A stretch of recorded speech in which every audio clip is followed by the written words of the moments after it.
नहीं, करनी सेना से किस बात की माफ़ी मांगनी, किस बात की माफ़ी मांगे? नहीं, वो तो करनी सेना हमें धमका रही है। हाँ। नहीं, किस बात की माफ़ी मांगे ये तो बताएं, वो हाँ।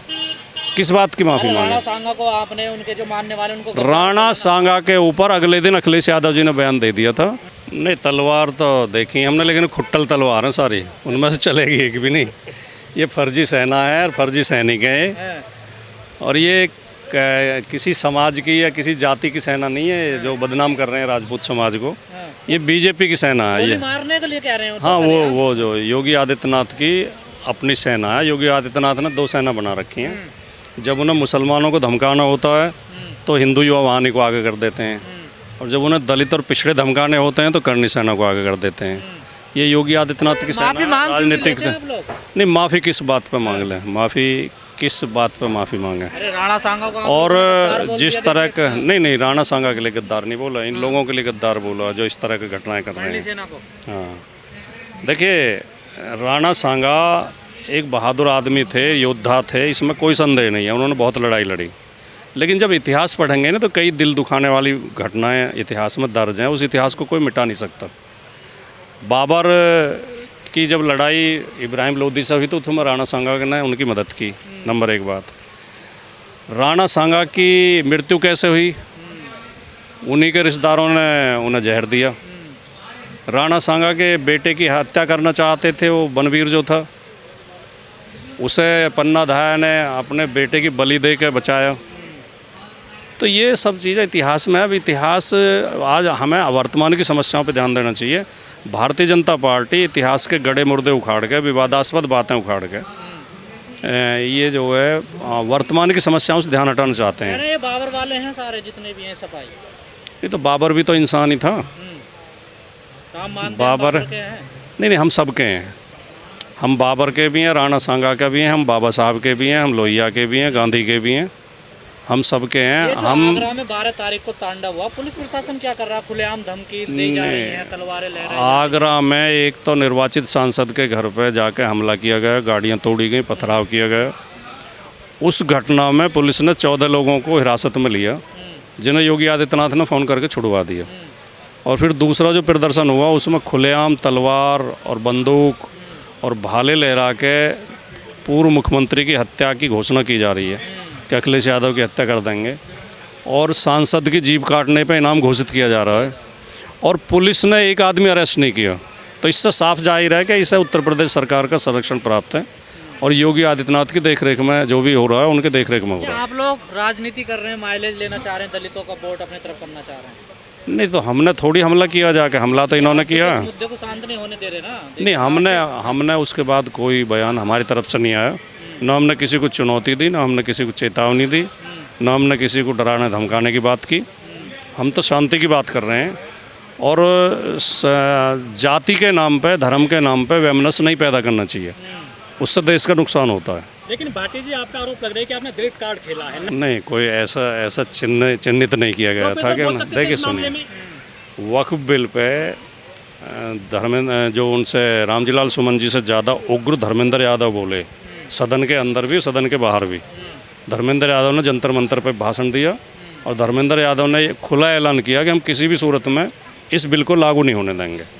और जो रामजीलाल सुमन जी जो राज्यसभा के अंदर बोले, रामजीलाल सुमन जी के बाद 8 सांसद बोले बीजेपी के, और जिनमें अमित शाह भी थे। अमित शाह लगभग 1.5-2 घंटे बोले, किसी ने रामजीलाल सुमन के कहे हुए शब्दों पर ऐतराज़ नहीं किया। ये अगले दिन इनके दिमाग में कैसा आई बात, अगले दिन इन्होंने इशू बनाया, और इन्हें लगा कि इसमें जो है हम माइलेज ले सकते हैं। आप भी माइलेज दे रहे हैं। उधर आपने महाराष्ट्र में अबू आजमी को ले लिया, और यहाँ पर आपने रामजीलाल सुमन को ले लिया। हमारी एक तो समाजवादी पार्टी ने जो टिकट वितरण किया 2024 में, उसमें आप देखेंगे हर समाज को प्रतिनिधित्व दिया। ओबीसी में कहते थे यादवों की पार्टी, यादवों की पार्टी, यादवों को 5 टिकट दिए, और कुर्मियों को 10 टिकट दिए, और 7 कुर्मी जीत के आए, और हमारे एससी सांसद भी जीत के आए, और इतने शानदार सांसद जीत के आए हैं, पढ़े लिखे संघर्ष करने वाले। और 2 सामान्य सीटों से एससी समाज के लोगों को टिकट दिए।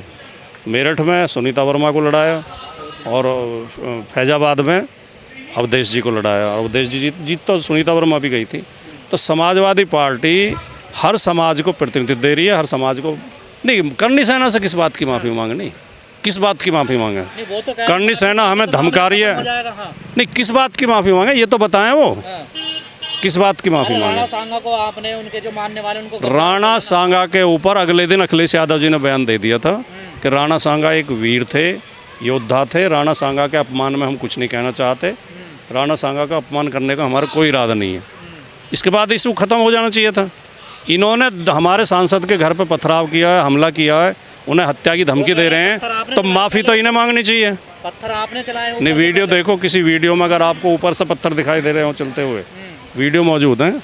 समाजवादी पार्टी जा रही है बागरा में पूरे लाव लश्कर के साथ में, उसमें भी आपने नहीं, लाव लश्कर के साथ नहीं जा रहे, अकेले अखिलेश यादव जी जा रहे हैं। तो क्या दलितों के दम पर अब समाजवादी पार्टी 27 में? दलित समाजवादी पार्टी सर्व समाज की पार्टी है। समाजवादी पार्टी पीडीए की पार्टी है। पीडीए में 90% लोग आ जाते हैं, और जो पीडीए से 10% लोग बचते हैं, उनमें भी जो गरीब गुरबा हैं, जो कमज़ोर हैं, उनकी भी मदद समाजवादी पार्टी करती है। लेकिन सर नया समाज नई परिभाषा आ गई है पीडीए की, पीड़ित दलित अल्पसंख्यक। हाँ, अल्पसंख्यक आधी आबादी भी है। तो पीडीए के आधार पे लड़ा जाएगा 2027 का चुनाव? नहीं, पीडीए के साथ अन्याय हो रहा है हर जगह। अब देखिए, आप शिक्षक भर्ती हुई, शिक्षक भर्ती में हाईकोर्ट ने मान लिया कि इनके साथ बेईमानी हुई है। ओबीसी एससी के साथ भर्ती में बेईमानी हुई, हाईकोर्ट का आदेश है, योगी आदित्यनाथ उसे लागू करने को तैयार नहीं है।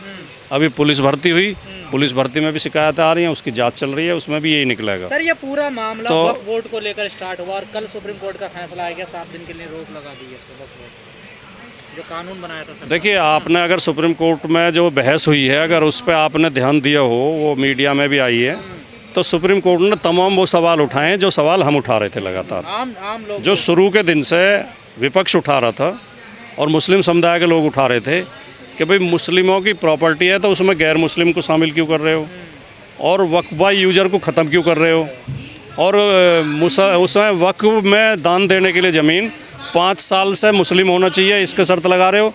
इसका सर्टिफिकेट कौन देगा कि ये मुस्लिम है या नहीं है? मतलब ये नमाज़ पढ़ता है कि नहीं पढ़ता है, इसका कोई सर्टिफिकेट देगा?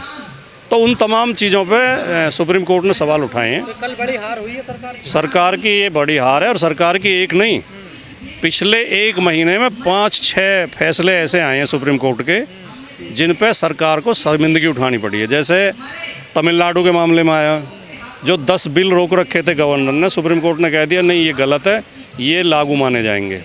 जैसे प्रयागराज में मुसलमानों के मकान गिराए गए, उस पर सुप्रीम कोर्ट का फैसला आया, जुर्माना लगाया गया पुलिस अधिकारियों पर, और ये कहा गया कि इनके मकान बना के दीजिए, गलत गिराए गए हैं।